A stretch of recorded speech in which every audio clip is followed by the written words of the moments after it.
In 2015 and 2016, the neonatal unit at the Countess of Chester Hospital in England experienced a shocking surge in infant mortality rates. As authorities worked to uncover the cause of the tragedy, Nurse Lucy Letby came under suspicion. Arrested 3 times over a period of 2 years, Letby now stands trial, accused of 8 murders and 10 attempted murders of babies under her care. With allegations ranging from injecting air into babies' veins to using insulin to end their lives, the case has captivated the nation and sparked a fierce debate over medical malpractice and the duty of care owed to vulnerable patients. Hear the full story on our new podcast, Nurse of Death, available wherever you get podcasts. Search and press subscribe so you don't miss any of the chilling details in this shocking story. Search Nurse of Death right now and press subscribe where you get podcasts. You're listening to the Hidden Killers podcast with Tony Bruschi. We are taking your phone calls on this segment. Your thoughts, your theories on the cases that we have been discussing on the program. We always love to hear your voice. If you want to weigh in for a future segment like this, you can call us 24/7, 888-5-KILLER. That's 888-554-5537 to have your thoughts on the air. Tony and Carol with you. Let's go to this one. Some thoughts on the Murdaugh murders. Hi, my name's Tracy. I'm calling from the St. Louis area. I have listened to the Murdaugh cases, and just the verbiage that he uses, I feel like he is indicating that he was actually there without saying that he was actually there. But I feel like someone else killed them, but made him watch because maybe he possibly owed them money or they are blackmailing him for some reason. But I feel like he was actually there, but did not commit the crimes himself, but was made to watch because of actions that he has done in the past, if that makes sense. Like, I feel like maybe he owed someone money and they killed them because of what he has done in the past.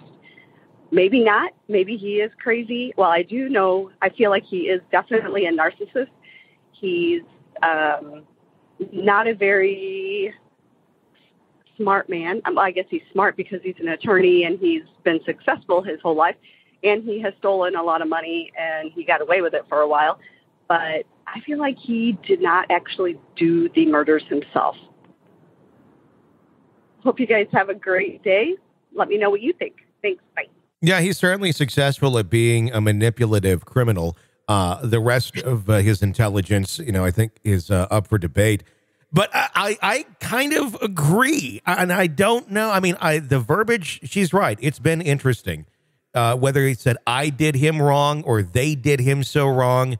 There's been a couple places where he said, I would never intentionally hurt Paw or Mags when he was being all folksy.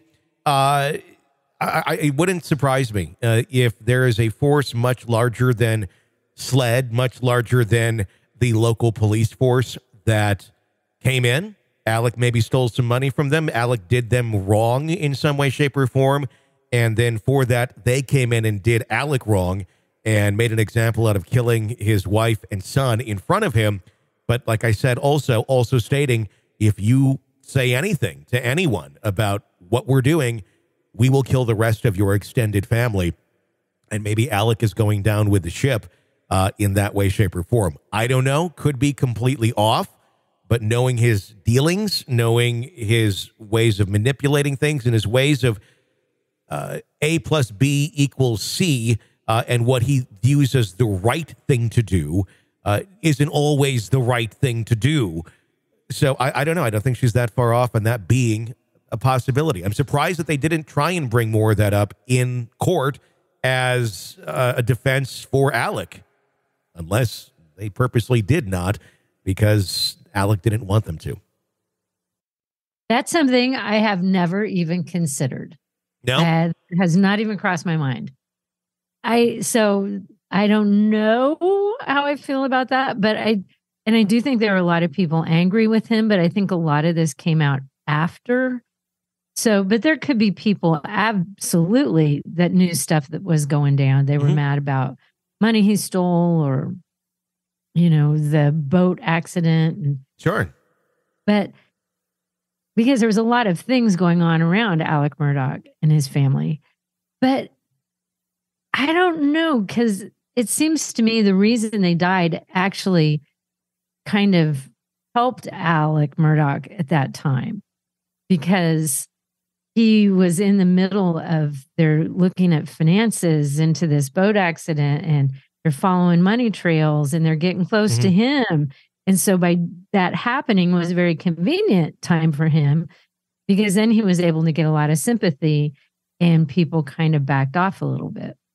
And I think to me, by eliminating let me rephrase that, by murdering the two of them, in his head, he was getting rid of the problem by, maybe the whole boat accident investigation would go away if his son was no longer here. Well, if you eliminate the person that's going to be standing trial, that does kind of go away. And then the wife was looking at, she, I think, might have been, kind of sounds like, looking into divorce and looking into the family finances. That's a reason for her to go. And if she's the one who has significant assets and he doesn't, and he needs those assets to keep himself afloat from all the people that he's been stealing from, to rob from Peter to pay Paul,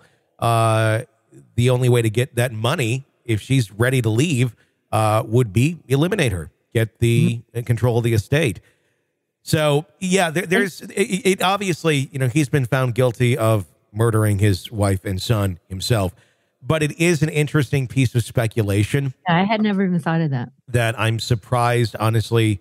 I mean, it was touched on so briefly, but it didn't go any further. And I think it actually could have put some reasonable doubt into the juror's mind had they gone down that sort of a road. It would also, Alec could admit, even if it's not true, it could have been a story. It really could have been a story that he made up and was able to get maybe some grounds on where a reasonable doubt would have gone to the minds of the jurors. I don't know.